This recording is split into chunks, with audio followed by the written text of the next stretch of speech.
Welcome back, everybody. Ready for another deep dive? Absolutely. Always ready to get into it. Well, today we're looking at a world that feels like, well, a bit of a whirlwind. Economics, politics, tech, energy, it's all kind of swirling around right now, wouldn't you say? Yeah, definitely feeling that energy. And it's not just that these things are happening, it's how they're all feeding into each other. It's like a chain reaction, you know? You pull on one thread and It unravels the whole sweater. Yeah, I see that. exactly. And one of the biggest threads getting tugged at right now, I think it's pretty clear, Trump being back on the scene. Yeah, no doubt about it. His return has, well, it's thrown a wrench in the gears, to Mhm. say the least. And it's not just the political landscape either. We're seeing the effects across the board: economics, trade, even the military. It's interesting, isn't it, how his presence, even just the possibility of him being back in a position of power, is already causing these ripples.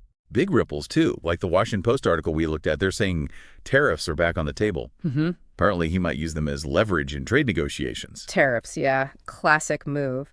And it could be effective in a way, right? Giving him leverage, maybe protecting some industries. But then there's the flip side. Trade wars, messed up supply chains, prices going up for everyone. Yeah, double-edged sword for sure. And then there's this talk of a border czar. Both Axios and Reuters are reporting on that. Makes it sound pretty serious, doesn't it? Oh, yeah. Borders are. It definitely implies a certain, well, a tightening of control, you could say. And from what I read, it seems like it could mean big changes to immigration policy, border security, visas, maybe even impacting folks already here. Yeah, a lot to unpack there. And then we've got his plans, or at least reported plans, for the military. Reuters was highlighting the Pentagon's concerns about a potential, I think they called it a purge of certain military leaders. Yeah, a purge isn't exactly reassuring, is it? And I can see why the Pentagon's worried. That kind of shakeup could impact, well, everything really. Readiness, strategic planning, morale. And with everything else going on in the world right now, the last thing we need is instability in the U.S. military. Absolutely. The global implications are huge.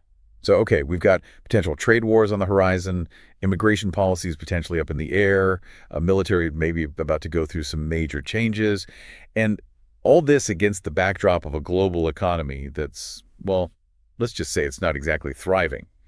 Kind of makes your head spin, doesn't it? It's definitely a lot to process, and it gets even more complicated when you start looking at the economic side of things. Yeah. There's this one source that suggested if Trump tries to fire the current Fed chair, which some folks think he might, we could end up with a massive legal battle. Wow, that would throw everything into chaos, Right. and the markets would definitely freak out. But even without that specific scenario, his policy, I mean, the potential impact on the economy overall is huge. Right. And Yahoo Finance was pointing out that some of the things he's talking about could actually make inflation worse and push the deficit even higher. So that would make the Fed's job even harder. Trying to steer a ship in a hurricane. Pretty much. And then you've got China. They're always a major factor. Bloomberg's reporting that their trade surplus is, well, it's about to hit record levels. So they've got a strong hand to play.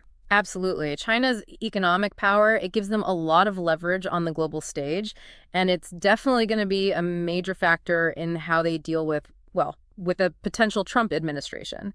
And from what I'm reading, these trade talks could get pretty heated, both sides trying to come out on top. Yeah, high stakes all around. Definitely. Oh, and we can't forget about Germany. They're having a bit of a mixed bag right now. Reuters is saying their service sector is actually doing pretty well, but the IFO survey shows that they're also dealing with some pretty serious shortages. So it's like they can make the stuff that they can't get the materials. It seems like it. Wow, it's amazing how interconnected all of this is. Like, every country's trying to navigate these global economic currents, but they're all kind of bumping into each other along the way. Yeah, and it's not just economics, it's politics, it's energy, it's like we're all living in this giant interconnected web, and even the smallest tug can send vibrations across the whole thing.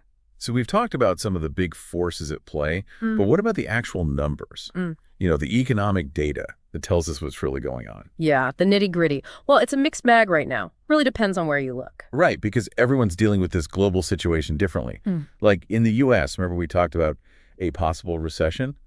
Well, Bloomberg's data is giving us more info on inflation, and it's not straightforward. Not at all. They're suggesting that inflation could kind of plateau in October, which makes the Fed's job even harder, right? Trying to control something that's all over the place. Yeah, talk about a moving target. And the Financial Times get a good point, too, about how this whole post-COVID inflation spike has left governments in a tough spot. Lots of pressure to fix things, but no easy answers. Nope, definitely not. And it's interesting how each country's handling it. Like China, they've got this booming trade surplus, right? But then Bloomberg also reported that their new loans in October were lower than expected. Kind of makes you wonder what's really going on there. Right, like maybe things aren't as rosy as they seem on the surface. It's like one of those strong on the outside but crumbling on the inside situations. Exactly. It just goes to show that every country, even the economic powerhouses, have their weak points. For sure. Speaking of which, let's look at Japan. Reuters is saying their service sector sentiment went down and bankruptcies went up in October. But then Bloomberg's report on the Bank of Japan's meeting minutes showed their board is divided on when to raise rates. Yeah, tough call for them. Trying to boost the economy, but also keep inflation under control. It's a balancing act a lot of central banks are struggling with right now. No winning move, it seems. And over in Germany, it's a similar story. Reuters highlighted that their service sector is doing pretty well, but then the IFO survey pointed to a worsening order shortage. Like they've got the demand, but can't keep up with it. Supply and demand issues, classic problem. It's like they're stuck in a bottleneck. It's like everyone's trying to adjust to this rapidly changing global economy, but it's causing a lot of instability.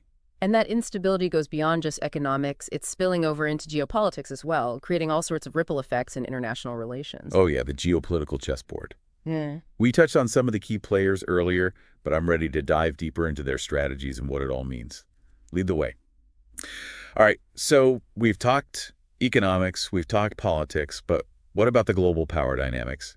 It feels like we're watching a high-stakes game play out, with countries maneuvering for position in this ever-changing world.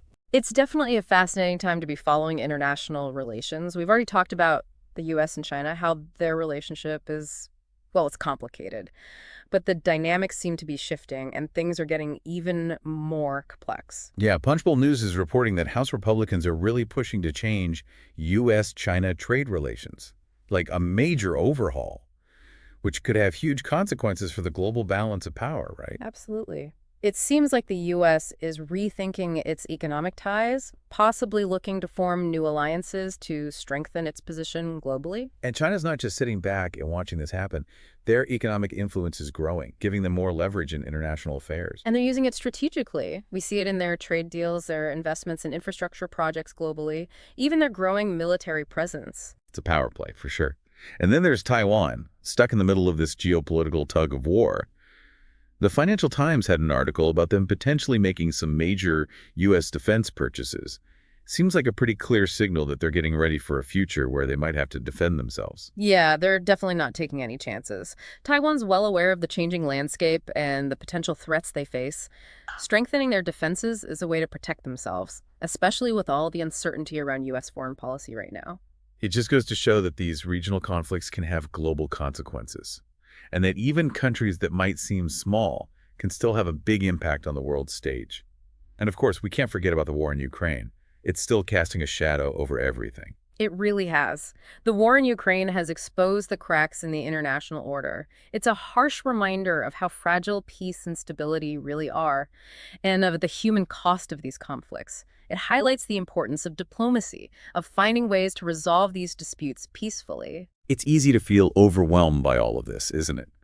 Economic uncertainty, political upheaval, geopolitical tensions brewing everywhere. It's like the whole world's holding its breath, waiting to see what happens next. It's definitely a time of great uncertainty, yeah.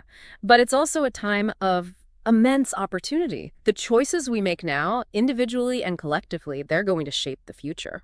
That's a really important point. Mm-hmm. It's easy to feel powerless with all these global forces at play, but we all have a role to play in creating the world we want to live in. Whether it's through our votes, our choices as consumers, or simply staying informed and having thoughtful conversations, we can make a difference. Absolutely. The future isn't set in stone. It's something we build together. By understanding the forces at play, by engaging with these issues, we can help build a more just, equitable, and sustainable world. Well said. So to our listeners out there, we leave you with this. Don't just sit back and watch this global drama unfold. Get involved, stay informed, and use your voice to advocate for the changes you want to see. Because the world is changing, and the choices we make today will determine the course of tomorrow.